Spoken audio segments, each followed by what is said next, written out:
Welcome to the Omnibus Podcast. I'm your host, Jeremy Munson, State Representative from District 23B in southern Minnesota. This week I sit down with Representative Tim Miller, who's my go-to guy here at the Capitol for all things ethics.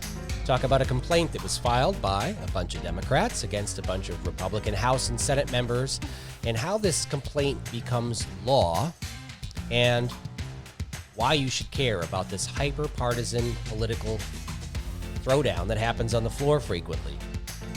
Of course, the big news of the week is the protest here at the Capitol in St. Paul and the much larger protest and riot that happened in D.C. at our nation's capital. We'll talk about the fallout from the media, what people are demanding, what the response should have been. We also sit down with my friend Al Travis, a radio show host in southern Minnesota from Blue Earth. We'll talk about the headlines in the media, their use of the word sedition and insurrection and terrorism. We'll talk about Twitter and Parler and Apple and Google and their response, and how the media has a role in healing this nation. All this and more on the Omnibus Podcast, where all subjects are germane. All right, in this segment, we want to talk about some stuff on ethics in the House. And there's no better person on the Republican side that can speak about ethics than Representative Tim Miller. Tim, welcome. Thanks for having me, Jeremy, and that's very kind of you to say.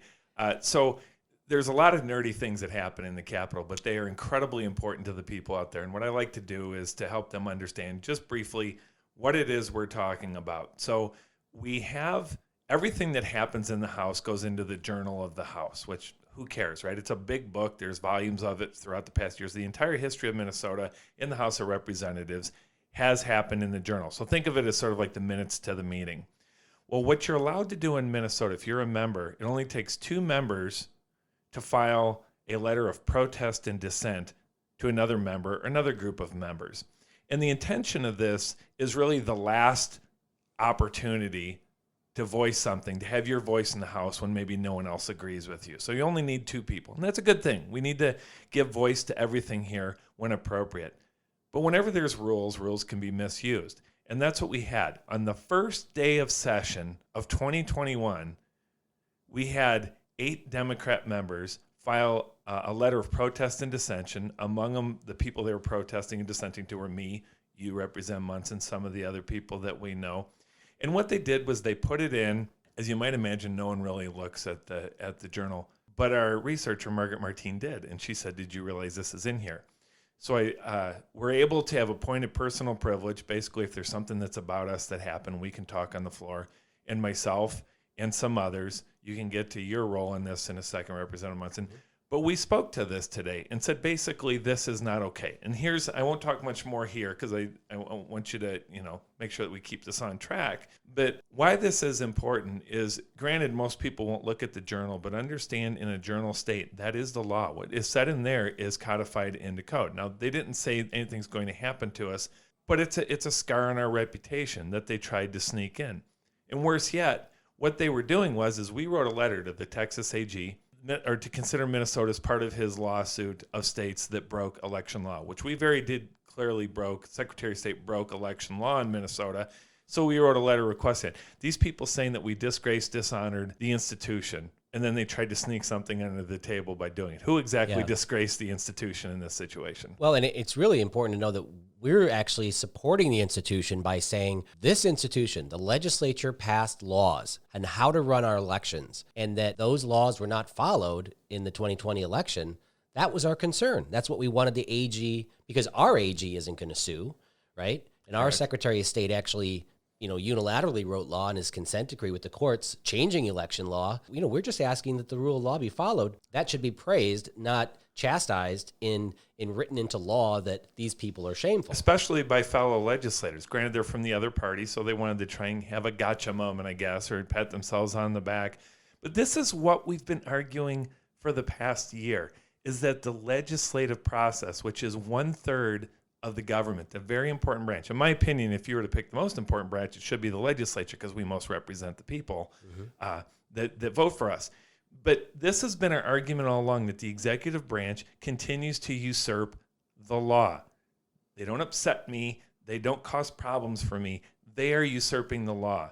And so we went to the judicial branch, which is part of the checks and balances, and said, we need you to look at this because we believe that Minnesota, the Minnesota executive branch, in this case, Secretary of State Simon, broke the law. That's what we requested. And these people come back and say we disgrace the legislature because we're trying to defend the legislature. It wasn't just put into the Journal where nobody watches it. It was purposely leaked to the liberal media who ran with it, and the blogosphere and Blue Stem Prairie out there sharing it on Twitter so that the rest of the media can see and jump on. And I would expect that there'll be another such shaming into the Journal, because several of us went across the street yesterday to a protest called Storm the Capitol, which was not about storming the Capitol, but it was a protest for this same reason, because we didn't follow election law and we think the election was unfair. And it was a peaceful protest. Nothing happened, but people associate us with being in D.C., so they think we were part of that, activity out there. And I'm sure there'll be a shameful letter written again to put into the Journal, because we were there. But this just can't happen. I mean, it happened last year when a member slammed his hand on the desk in the back room because a vote didn't go the right way and they were frustrated, and somebody wrote a, letter of... I emailed one of the Democrats that wrote it and said, actually, she emailed me to thank me for voting against adding an additional committee today. Because she was the chair of the long-term care committee, and I was on. And I replied and said, you're welcome. I think you'll do a good job as the chair of policy this year. And, by the way, I don't think any less of you because you wrote this stupid political thing, but I'm sick of this super partisan argument that's on the floor just to create campaign mailers from the other side. We have enough to campaign against them on. We don't have to sit and create new votes for people or, write shameful stuff in the Journal just to campaign against them on. The people of Minnesota have been really clear across the U.S. We want government to be better. Now, that can mean different things to different people, but most people can assume some of the generalities of what makes better. We respect each other. We maybe debate hard, but we're honest. We show integrity. We don't play any games. The first day of a new session where the other side that won pretty big in this election, and they were running on we need to be unified and we need to work together, they go and pull this garbage right out of the gate. So we're kind of hoping that we slap back hard enough that this sort of thing doesn't happen again. I think the way that we spoke to this today, they did not give you the opportunity. I don't understand why, but they didn't give you the opportunity, but they gave me and a few others the opportunity. I hope that the approach that we took that said we need to honor this institution was listened to, and I don't think it's going to happen again. Yeah, and for those listening, Eric Lucero got up and gave one of his barn burner 45-minute speeches, and he was interrupted multiple times about not reading the entire history of the world, and he said, I think at one point, I'm sorry, I could start over, but I can begin again, but I may have to start over or something. Yeah, what he said was, Madam Speaker, the majority leader kept interrupting to try and get him off track, and he said, if I get to the point where I'm confused from being interrupted so much, it's just easiest for me to start over again. I can start over again if you want. And he pulled out the lawsuit that the AG in Texas had filed and said, he looked at the camera and said, I'm thinking about reading it, That was really funny. So hopefully we don't spend 2 hours every week doing this, but hopefully they learned their lesson, right? Yeah, I hope they did. And I think this was justified. There's sometimes we do things that take extra time that maybe don't need to be done. There's times that take a long time that should be. This was, our response was maybe a bit of a hard swing back, but I think what we needed to do is to let them know, listen, we're on guard, we're watching what you're doing. This whole thing, they thought it was going to be in the Journal and no one would see it until a year later or something like that. But this is no small thing that they did. It's small in the scope of I really don't care what a couple Democrats think of me when I'm acting on behalf of my constituents.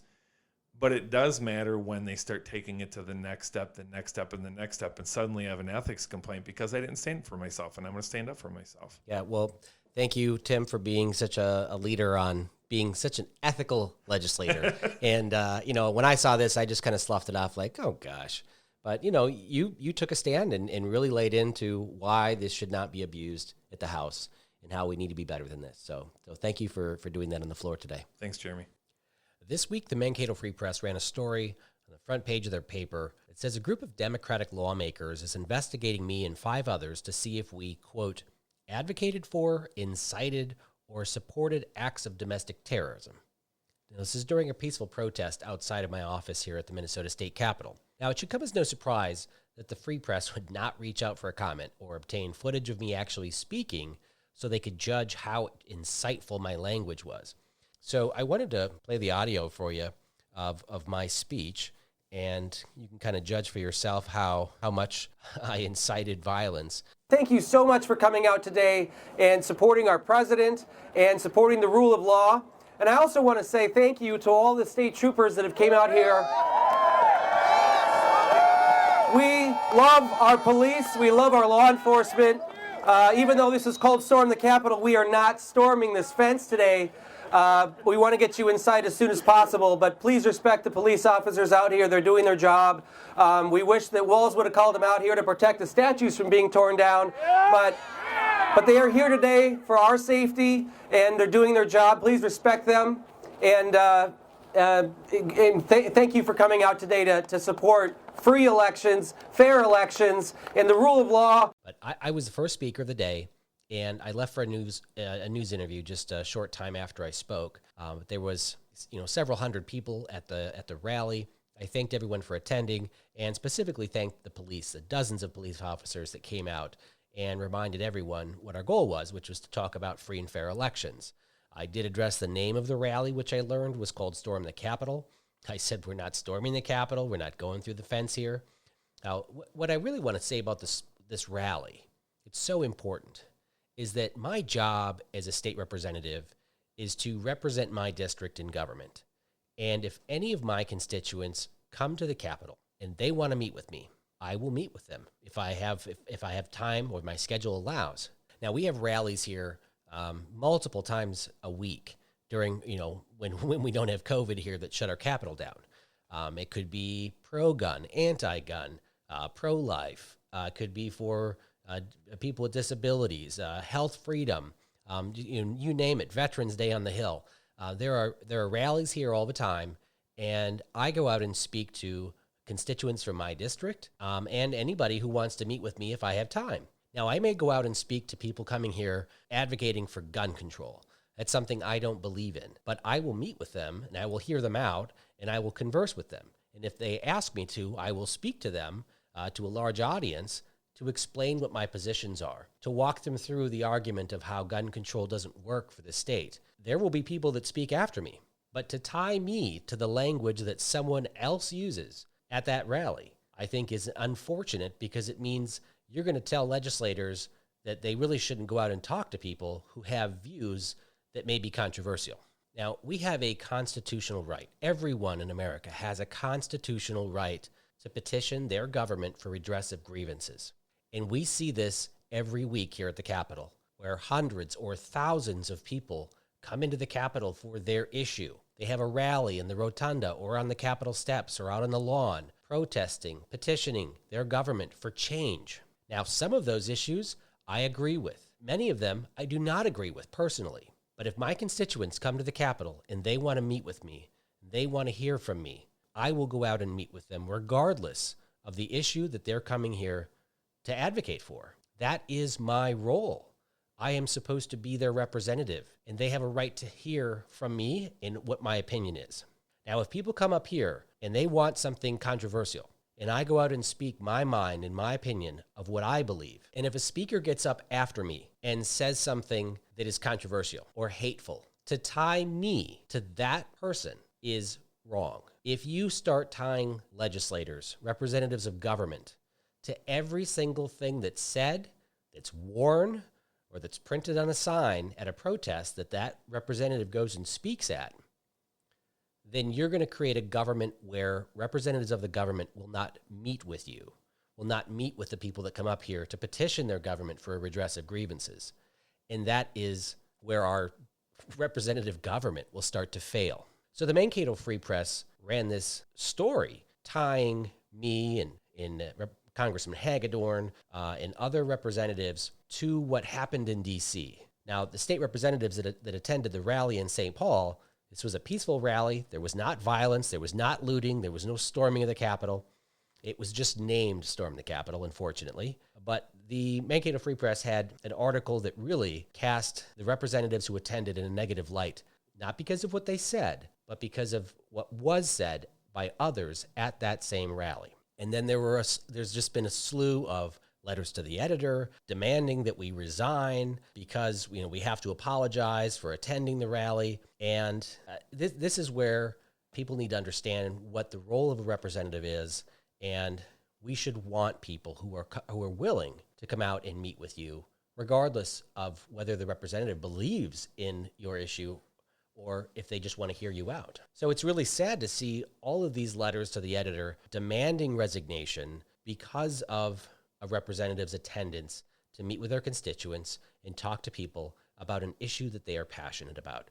People came to St. Paul because they were frustrated with the election results. True. They came to St. Paul to demand that we have more accountability in our elections.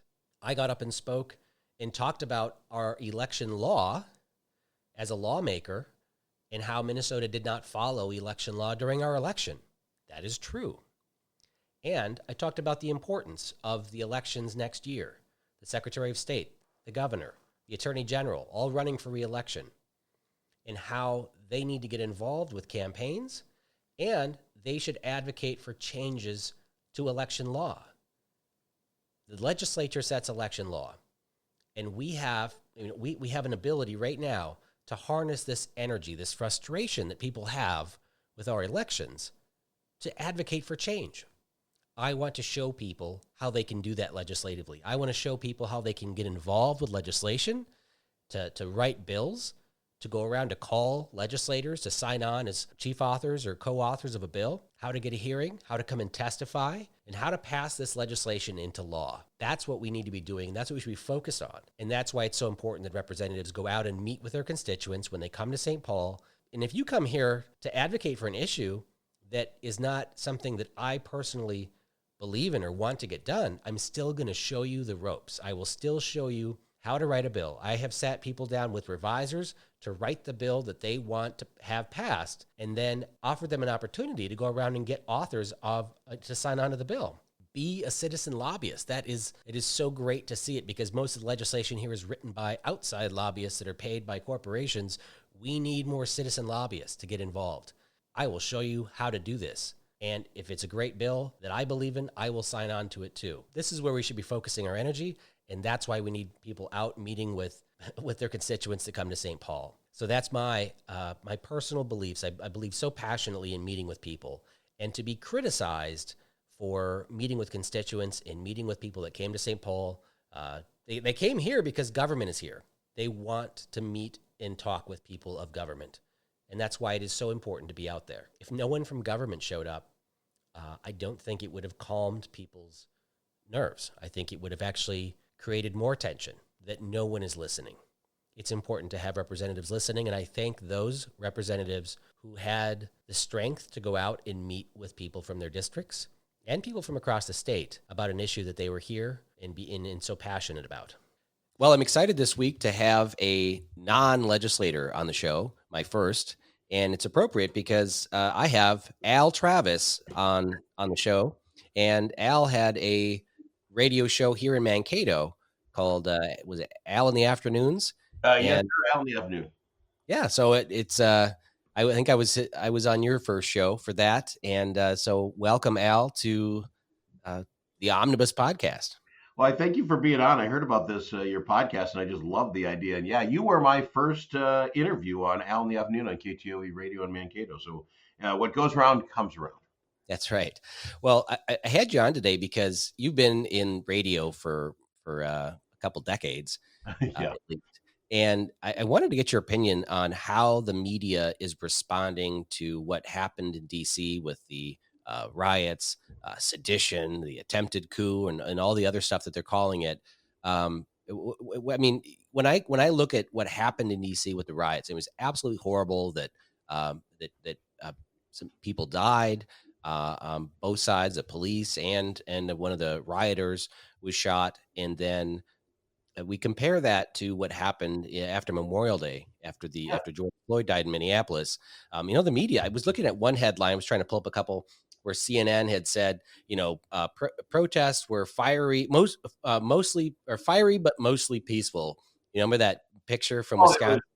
Yeah, unbelievable. To have a guy reporter. stand in front of a burning building saying it was mostly peaceful with a few fires. It was like, what? What? Yeah. Yeah. I mean, people died, police were attacked all over this country. And, the media continued to say, protests are fiery, but mostly peaceful. And there's, buildings aflame in the background. Yet when there was, I don't know, hundreds of thousands of protesters in DC and a few hundred people stormed the Capitol and, started rioting, which is illegal and everyone should condemn. It seems like they're trying to tie everyone into this, death. Even I went and spoke at a protest in St. Paul at the Capitol about election integrity, and they tried to tie me into saying, "Well, I am the one that I sparked these deaths, and because you're out supporting this in any manner, you must be responsible." And we didn't do that to the George Floyd protesters. We didn't say you're responsible for burning down the building that killed someone inside because you were out protesting on 35W. See, and that is where I think the media is going to go wrong. You don't have to go far on radio, TV, the internet, and find people not using the same lens. And let's just go with the big dogs. Twitter now is suspending President Trump's Twitter for life, and this is all because supposedly he incited that riot. Now we can go down and talk about that for a while, but in my oh so humble opinion, he probably didn't help things. But he goes, you should tell these people at the Capitol what you think. We should go down there and tell them. It wasn't exactly, in my opinion, a incitement to riot, but let's just go beyond that. The Ayatollah Khomeini, who says death to Israel, is still on Twitter. People see the difference in that. I use this as an example. I have some very fine friends that were writing things that if we supported Trump, those who supported Trump have blood on their hands. I am not sure how me sitting here in Minnesota, not going to a rally up at the Capitol, the U.S. Capitol, not being there, not going into the Capitol, somehow I'm tied to this. We've gotten too far. My point is there is very little common ground, and the press is feeding off of that. It's not going to end well in any way. The news organization, the press, the radio station, the paper, the TV that does not go down that road will be gaining massive numbers as far as viewership, because I think everyone can see that the lens isn't the same for everybody. You can see 1,500 businesses in Minneapolis alone that were burnt down, and everyone said that was horrible, and it was. And then compare it to the fact that, yes, 1,000 people for 3 hours went to the Capitol and did what they did. Not good. But I haven't found one Republican friend, one conservative friend that condoned it whatsoever. We know what happened at BLM. There are still people today that will say that I support BLM and what they did because they're trying to get their voices heard. Everyone's got to have a voice, but we got to condemn the bad people, and those that don't are in trouble. I use Cuomo, the guy on the CNN. When BLM was going on, he was literally on television, literally in his show saying, hey, who said the protests had to be peaceful? I hear them quote Martin Luther King that said, I think he said something about rioting is the voice of, those. I mean, those who feel unheard. Yeah, right. But that quote is nowhere to be heard now. But I do think that the media has a responsibility to report generality of what they're protesting. We saw during the George Floyd riots, everybody on the conservative side thought it was just about George Floyd dying and it not bringing out a larger, groups of people protesting, systemic racism. I think eventually it was reported on and really pushed. But, these protests that happened in DC and across the country were about election integrity and not saying that the elections were all fraudulent, but saying that multiple states, including Minnesota, Pennsylvania, Ohio, they did not follow existing election law when conducting their elections, which makes their elections unlawful. And it's not a matter of opinion or trying to prove fraud. It didn't follow the law. Well, see, and this is where you're back to the news media and what is their spot in this. When the Black Lives Matter movement happened, and I was saying this on the radio, once you start burning and looting, you lose the argument because now we're talking about you shouldn't be burning and looting. Well, many in the press were out there saying, well, this is a bigger issue.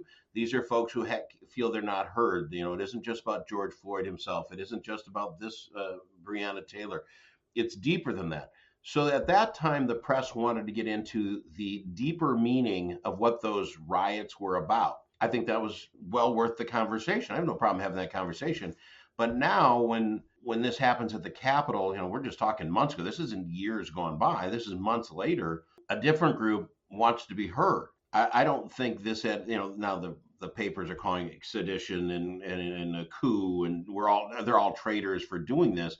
No one is trying to have that conversation and saying, what was that about? Why did people race to the Capitol? Why did they go in? Why did they do what they did? There's no depth to the reporting. And I think that's where people look and say, something just isn't right here. Between social media and the mainstream media now, they're dividing us even further. Like, it's not helping that we're not having an honest conversation about stuff. It's not helping that you're muting the president, and all these social media platforms. I always tell people that when my mom and I get together, my mom is about as left as they come. In fact, my entire family, aunts, uncles, cousins, are all extremely left. They go to protests for gun control, and I'm out there pushing legislation to expand gun rights.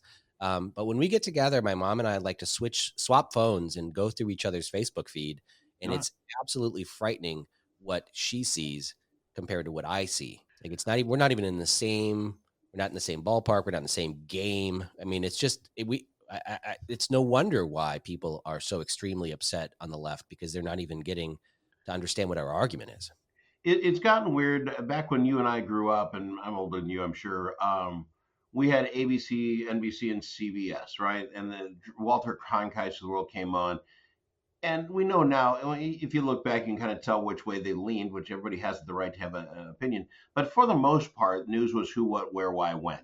You make up your mind. Some point, and I'm going to throw CNN under the bus because cable news came along and they had to fill 24 hours, 7 day a week programming.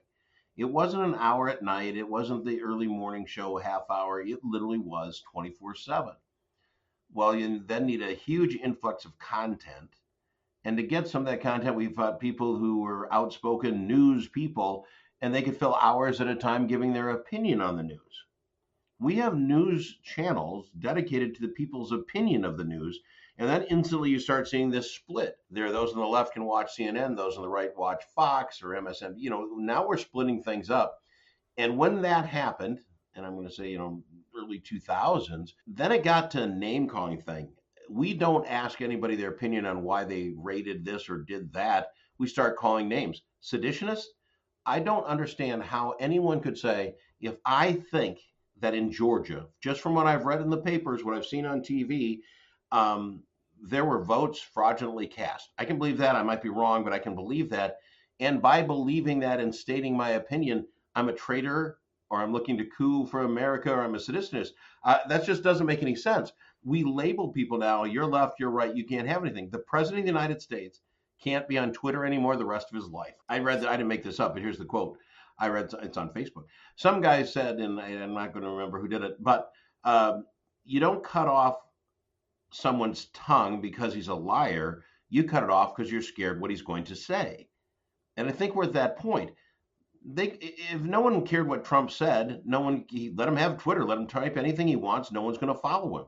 Problem is, people do want to hear what he's got to say, and those in charge are saying, we don't want you to have that right to hear him. We are going down such a bad road, and I put that on my Facebook page, and I am just between you and I've always said Twitter is the devil's playground anyway. It was set up for all the wrong reasons and gives too many people too much power to say stuff without any credibility.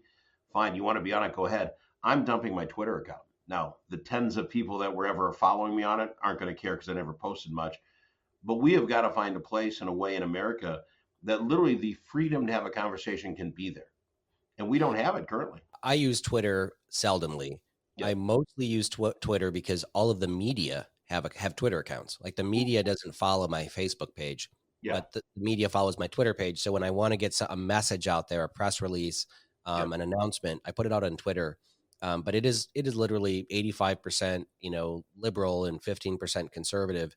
I saw news this morning saying that the platforms that are banning or restricting President Trump are Facebook, Twitter, Google, Spotify, Snapchat, Instagram, Pinterest, TikTok, YouTube, Twitch, Reddit, and Shopify. I don't know what Shopify is, but in Pinterest, I don't really care what President Trump is picking out for curtains for the his apartment.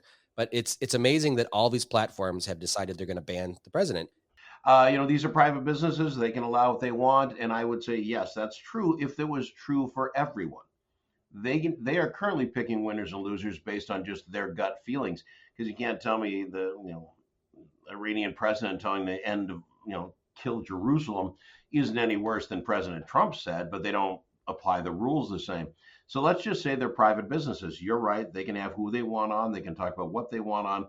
But the government stepped in when this whole internet thing started and said, hey, this is just a portal to the world that will connect everyone up.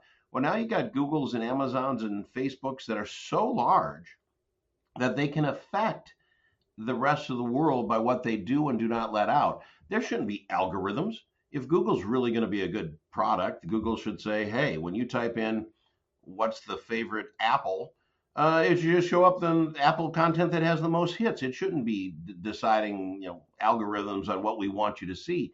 The fact that we let them do that because they can't get sued for what's put on their stuff has changed the world. I think if we're ever going to get back to normalcy, much like papers and radios and TV, CNN stands left, Fox stands right. Great, we know where we're at. But if you want to get back to normalcy where this internet, where everybody goes for 99.9% of their coverage now, you need to get rid of that, what is it, Section 230, that eliminates all their liability for what's put out there. And once you do that, then other, let's say your side, if your side doesn't have a Facebook that works for you, it'll come. We have just given them so much power for such a great lead and head start. They're monopolies now. You tell me what Google can't do. Google has just said Parler cannot be purchased off or Apple just said Parler can't be bought off their website. And it's not just the website. I mean, between Google and Apple, I think it's probably 90% of the operating systems for phones, which is where, I think 85 or 90% of the social media usage it comes through the phones. And so by taking it off the Google Play Store and Apple, whatever the Apple people buy their stuff on, that you're really restricting. I mean, you're removing that entire, communication medium, and that's just, I think it's wrong, and it's going to further divide us. If there was something that would kick us towards, complete civil unrest, people say this can't happen, it won't happen, but it will if we keep going down this road. Literally, the president of the United States, as he's the president, like him or not, can't use his social media platforms as of today. They're going to cut him off. Now, it's only 14 days. Well, they've called it for life.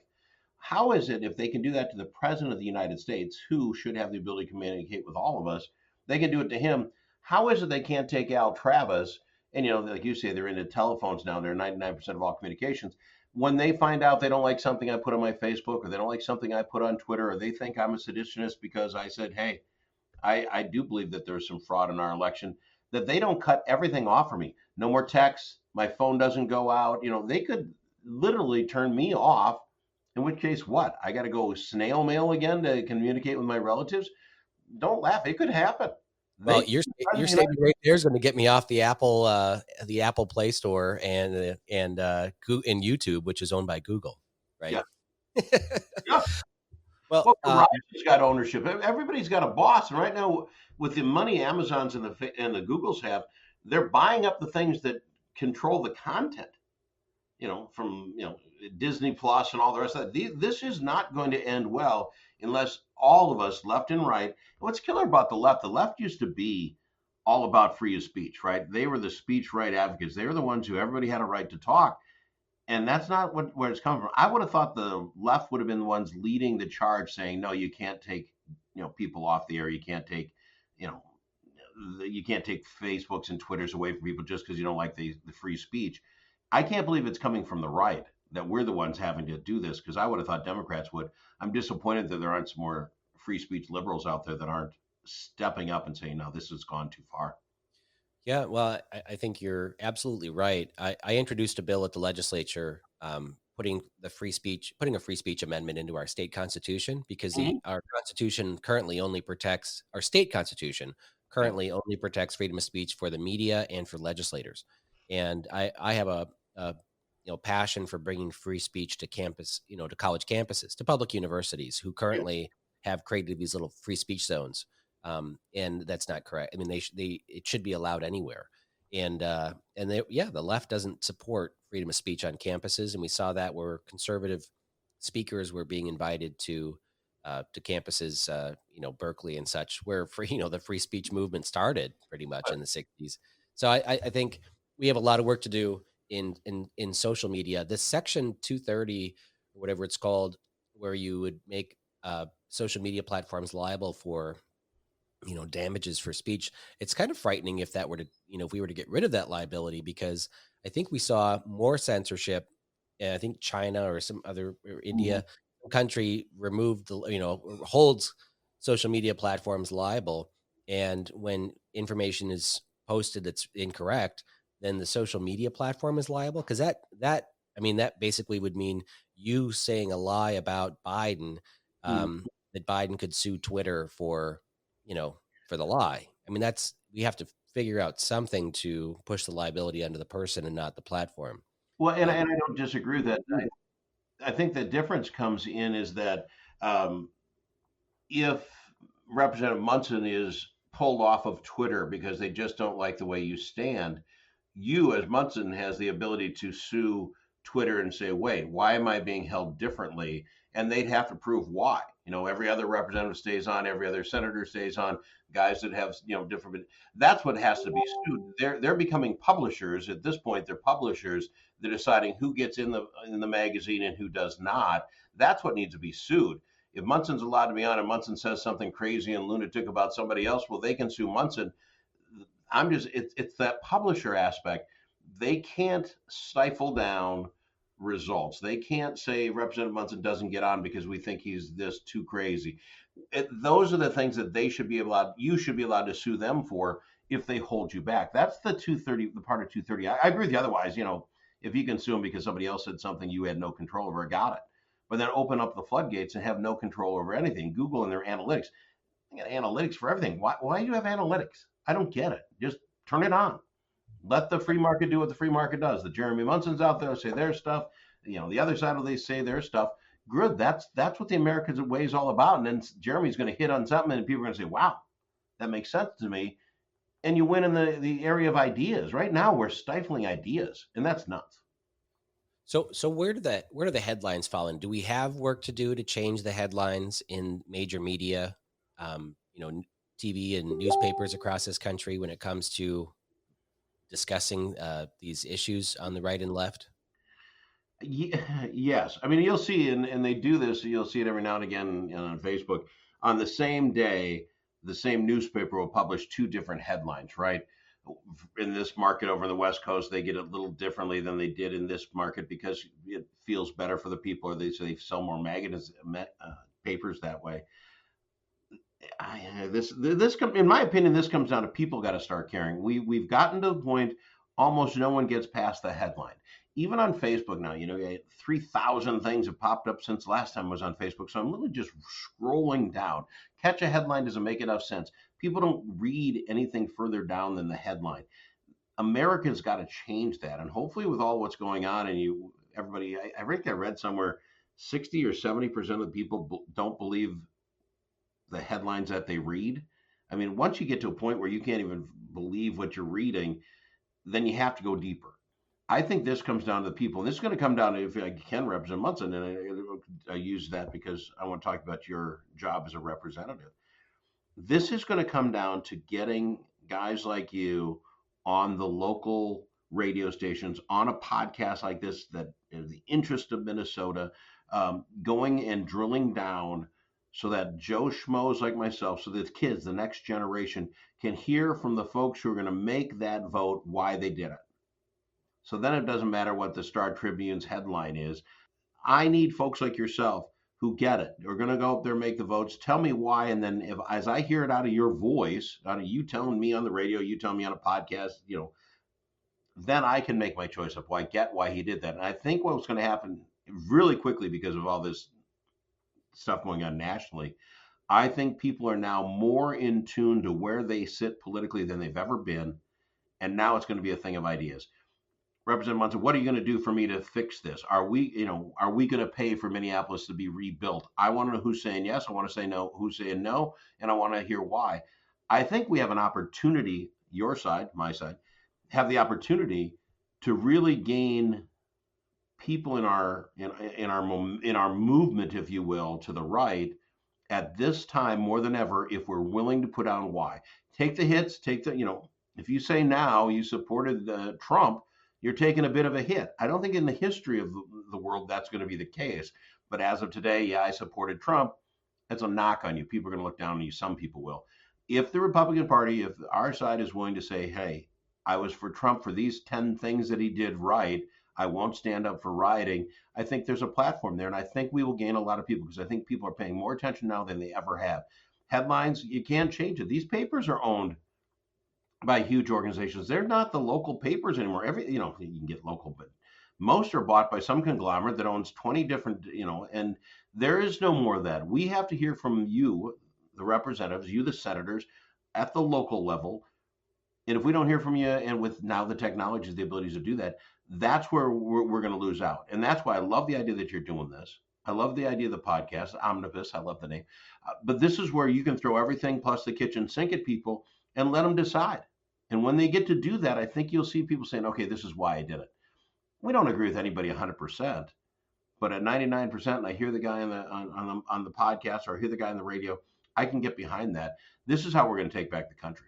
We're going to get it back to a sense of civility, is when people say, okay, I got it. I think you hit on a lot of really important topics there. And I think people's thirst for more detail than just a headline is going to increase now. And I don't know what Trump's plan is in his last weeks in office, but I hope that he starts declassifying tons of information. Completely agree. You and I are so, you bring that up, as I wish I would have thrown it out first. The best thing that Trump can do is open up all the stuff that isn't going to, I don't need nuclear codes. Is Area 51 right, wrong? Is it, I don't care. That's weird crap. I don't really care. But he should open up what happened with, Hillary Clinton 4 years ago. It is the President Biden's son. Is he really done bad stuff? And guess what? If there's nothing there, there's nothing there, and everyone will move on. But there's stuff there that we've been hiding. Is the CIA, is the FBI, are these organizations really on the up and up and doing the best they can? Or are there folks at the top that aren't? They shouldn't be scared if they're doing nothing wrong. Right. Open it up. I think he should open up just about everything. The Warren Commission, how in the world do we not have everything from the Warren Commission out yet? Well, because probably somebody's still living that was, God, it would be hard. I mean, that's what I'm saying. How is that not an open book? Yeah. But, the president can declassify anything by just saying it's not classified. So he should just give people the information dump that they want. Yeah. And give acts, he talks about transparency. I think he's been one of the most transparent presidents. He could do this. And of course, the left is going to look like it's, he's tipping the chessboard over. But I think it's, hey, we're never going to have an opportunity. We'll never have a president ever like him again. And this is an opportunity for him to be, just really go against the swamp and expose everything. I hope he does that. And I hope that the media, and maybe that's the reason for blocking him on everything, but I hope the media will print this information and dive into it. But if there's something in there they don't want out, it's going to be hard to get out. Thanks, Al, for being on the show. This has been a really good conversation about the media and its response to what happened in D.C. Well, Jeremy, I really did appreciate you letting me be on, talking, my thoughts. It's fun to be able to do this. This is a great format, and to be able to talk about D.C. and the state, and I appreciate it. It's been fun. Well, thank you for tuning in for another episode of the Omnibus Podcast. We will be going through legislation and digging in next week as more and more bills are introduced. I'm told that the revisers are 2,000 bills behind. That's the backlog of bills that have been requested to be written that have yet to be introduced. So next week we'll be going through the legislation, finding the big dogs. We'll be coming out with the dumb bill of the week, and we'll be talking about legislation that actually will be advanced. And we'll be having deep discussions on the impacts for our district and across the state. We'll also be talking about the impeachment that's happened in D.C. today of our president, and talking about the inauguration, of course, that'll be coming up. Likely we'll release the podcast on Inauguration Day next week. So thanks again for tuning in to the Omnibus Podcast, where all subjects are germane.